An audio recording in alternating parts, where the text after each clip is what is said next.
L article working का SOP कल भेजा गया है, तो उसके बारे में आज समझते हैं कि ये एल आर्टिकल का वर्किंग स्टोर में सेल्समैन और एफएम कैसे करेगा। आज जैसे कि हम लोग आए थे कापासेड़ा में चेक करने के लिए कि स्टोर की टीम कैसे काम कर रही है। जैसा कि कल एसओपी में बताया गया था कि आपको पहली सीट एल आर्टिकल की दी गई है और उस आर्टिकल का आपको प्रिंट आउट निकालना है, जैसा कि एसओपी में भी दिया गया है कि FM shall print the document and give it to their respective salesman for working. अब जैसे आज देखिए हम लोगों ने चेक किया है, ये है कापासेड़ा का प्रिंट। अब इस शीट में आप देखिए कि जो आईरोड का लिखना था वो इसी के अंदर सेल्समैन यहाँ लिख रहा है। एमआरपी के बाद स्टॉक और उसके बाद कहाँ वो लिखेगा इसका कोई पता नहीं है। ये देखो, ये प्रिंट आउट अलग है, इसके अलावा ये दूसरा जो सेल्समैन के पास था ये प्रिंट आउट अलग है। यहाँ आईरोड सेल्फ का दिया हुआ है, उस पहले वाले में आईरोड सेल्फ का नहीं था, तो ये प्रिंट आउट भी अलग है और ये इसी एक स्टोर का है, कापासेड़ा का ही है। इसमें आप देख लो, इसमें भी नहीं है, इसमें एम्प्लॉय कोड है। एम्प्लॉय कोड के नीचे अपना आईरोड का एसेसरी का मैपिंग कर रहा है यहाँ सेल्समैन। तो इससे ये पता चल रहा है कि कहीं ना कहीं स्टोर की टीम अपने लड़कों को, सेल्समैन को और एफएम को कहीं ना कहीं अच्छे से ब्रीफ नहीं किया जा रहा है, उनको अच्छे से ट्रेनिंग नहीं दिया जा रहा है कि किस तरह से काम करना है। जबकि इसमें आप देखो, सीधे इसमें ये करना था कि इसका प्रिंट निकालना है और ये प्रिंट में बहुत ही आसानी से निकल जाता है। जैसा कि हम सबसे पहले क्या करेंगे, इसको सेलेक्ट करेंगे और सेलेक्ट करने के बाद आपका इसमें प्रिंट यहाँ से देंगे, बोलेंगे ना कि निकालो प्रिंट, यहाँ से जाएंगे और यहाँ प्रिंट दे दिया।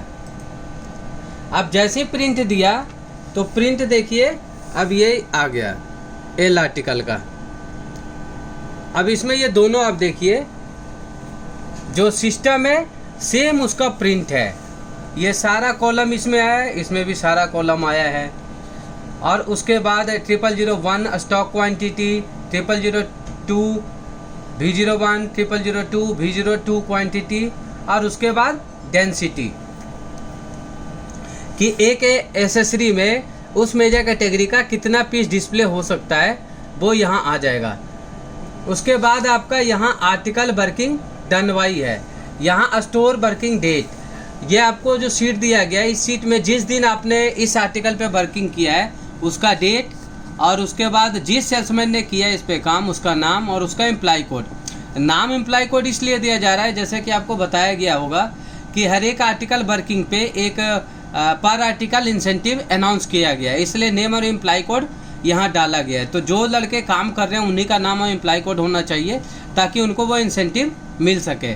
उसके बाद उस आर्टिकल का किस आईरोड से हमने टैगिंग किया है वहाँ आईरोड का अपना नाम देना है और उसका फ़ोटो खींच के और उसको हाइपर लिंक कर देना है, जो कि पाथ में बताया गया है उस पाथ में डंप कर देना है। तो बहुत ईजी है, इसका प्रिंट आउट लेके और उसके बाद सेल्समैन को दें। अगर वैसे नहीं करेंगे तो ये इस टाइप का जैसे कि प्रिंट निकाला गया है जिसमें कि सारा अलग अलग तरीके से, क्योंकि इसका मतलब ये है कि लोग खुद आकर प्रिंट निकाल रहे हैं और उनको पता नहीं है, तो वो अपने हिसाब से कुछ कॉलम को डिलीट कर दे रहे हैं, कुछ कॉलम को हाइड कर दे रहे हैं, जिसके कारण बिल्कुल भी इस पर काम करना मुश्किल है। फिर वहाँ से आकर इस एक्सेल शीट को वापस भरना बड़ा डिफ़िकल्ट होगा और इसके कारण फिर एचओ की टीम के लिए बड़ा मुश्किल हो जाता है इंसेंटिव देना, या उस काम का कोई बेनिफिट होता नहीं है क्योंकि हम उसको कर ही नहीं पाते हैं। तो सबसे पहले अच्छे से आप एसओपी को पढ़ें। एसओपी पढ़ने के बाद आर्टिकल की सीट का ठीक से प्रिंट सबको निकाल के दे, बहुत आसानी से प्रिंट निकल जा रहा है। और अब हम फ्लोर पे वर्किंग के लिए जा रहे हैं। अभी जैसा हमने अंदर से अभी प्रिंट निकाला था सर्वर रूम में, तो अब फ्लोर पे वर्किंग करना है। अब जो किसी भी आर्टिकल का लिस्टिंग करना है तो उसमें 3 बात का ध्यान रखना है कि सबसे पहले हम उस आर्टिकल को ढूंढेंगे उसके सेक्शन में आके, और इसमें 3 तरह का एक्टिविटी करना है। पहला एक्टिविटी करना है कि उस आर्टिकल का हो सकता है कि डिस्प्ले 4 पीस किसी दूसरे आईरोड में हो, 5 पीस किसी दूसरे गंडोले में हो, तो उसको हमें एक जगह एक आईरोड में लाकर कंसोलिडेट करना है और फिर उस जिस आयरोड में हम उसको रखेंगे उस आयरोड का नाम यहाँ इस कॉलम में डाल देंगे। तो इससे क्या होगा, उस आर्टिकल का आयरोड के साथ टैगिंग हो जाएगा, जिसको कि बाद में हम क्या करेंगे, एक्सेल शीट में टाइप करके एचओ की टीम को देंगे। एचओ की टीम क्या करेगी कि उस आर्टिकल का जो टैगिंग रहेगा वो अगले दिन आपका जो पिक लिस्ट में भी जनरेट होगा। और पिक लिस्ट में इस तरह का व्यवस्था किया जा रहा है कि आपको आयरोड का नंबर भी आएगा, ताकि उस आर्टिकल का जब फिर से पिकिंग जनरेट होगा तो उसी आयरोड में जाकर आप वापस डिस्प्ले करेंगे।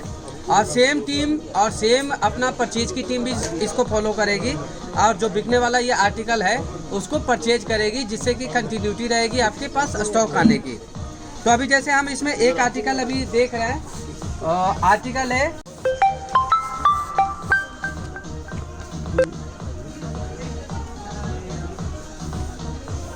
आर्टिकल है इसमें 327 ladies kurti half sleeve. Ladies kurti half sleeve है, जैसे यहाँ देखे लोगे जी। अब लेडीज कुर्ती हाफ स्लीव का यहाँ दिखा रहा है 0001 में स्टॉक दिखा रहा है 26 पीस। 0001 में 26 पीस स्टॉक दिखा रहा है। अब हम इसको ढूंढते हैं कि ये 26 पीस है क्या, कहाँ है। और इसका जो एक राइड का डेंसिटी है वो 21 पीस का है, मतलब 21 पीस इसमें डिस्प्ले करना है। तो अब इसमें गिनते हैं 1 2 3 4 5 6 14 पीस है। अभी और इसको ढूंढते हैं, जैसे कि देखिए इस आयरोड में भी है, सेम पीस है।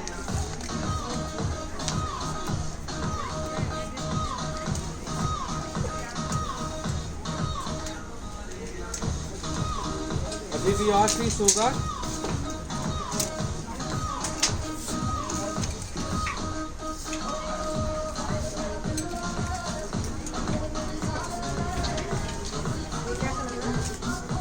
अब चेक कर लेंगे कि और तो पीस में क्या होगा।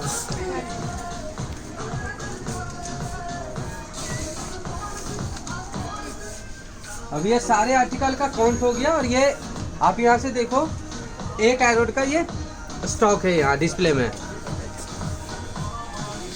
अब हमने क्या किया, इसका सारा पीस एक जगह कंसोलिडेट कर लिया है।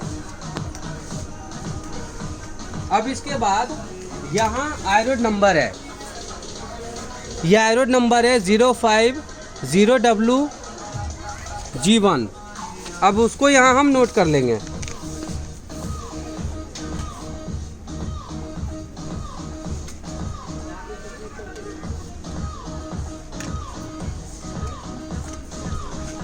अब हमने यहाँ आयरोड या शेल्फ रहेगा उसका टैगिंग कर दिया इस आर्टिकल का।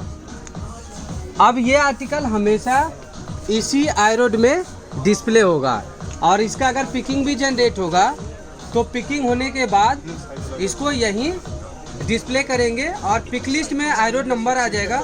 तो आयरोड नंबर में आने के बाद जो आर्टिकल है उसका आकर सीधे यहाँ डिस्प्ले कर देंगे। एक केस तो ये हुआ, ये तब होगा। इस सेम केस में क्या होगा, जितना इसमें 0001 में स्टॉक दिखा रहा था उतना हमारे पास अवेलेबल था, तो हमने उसको अलग अलग जगह पे चूंकि लगा हुआ था उसको कंसोलिडेट करके एक आयरोड में लगा लिया। अब दूसरा एक ये केस हो सकता है कि जितना इसमें सिस्टम में दिखा रहा है हो सकता है कि फिजिकल उतना हो ना, तो उसका फिर हम स्टॉक टेक कराएंगे। एक तीसरा केस ये हो सकता है, क्या होगा तीसरा केस ये होगा कि स्टॉक 0001 में ना हो, 0002 में अवेलेबल हो एक आयरोड का। तो वैसे केस में जो 0002 में स्टॉक दिखा रहा है उसको हम 0002 से पिक करेंगे और पिक करने के बाद एक आयरोड का उसका टैगिंग कर देंगे। अब दूसरा आर्टिकल हम लोग देखते हैं। जैसे ये एक आर्टिकल है, इसका 2 पीस यहाँ है, यहाँ 3 पीस है, इसके अलावा देखो इस आयरोड में भी है। अब ये 3 जगह लगा हुआ है। अब ये 3 जगह जो लगा हुआ है उसको एक जगह कंसोलिडेट करना है और उस आयरोड के साथ उसका टैगिंग करना है। और ये आयरोड का नंबर पीछे लिखा हुआ है जो कि हम अपने एक्सेल शीट में आयरोड का नंबर लिख देंगे। तो ज़्यादा समय तो लग नहीं रहा है। अगर एक आर्टिकल का अगर वर्किंग करें तो बहुत कम समय लग रहा है, सामने मिल जा रहा है और एक साथ उसको हम लगा पा रहे हैं। और ये जैसे जैसे होता जाएगा अपने आप डिस्प्ले भी बहुत सुंदर होता जाएगा। Thank you.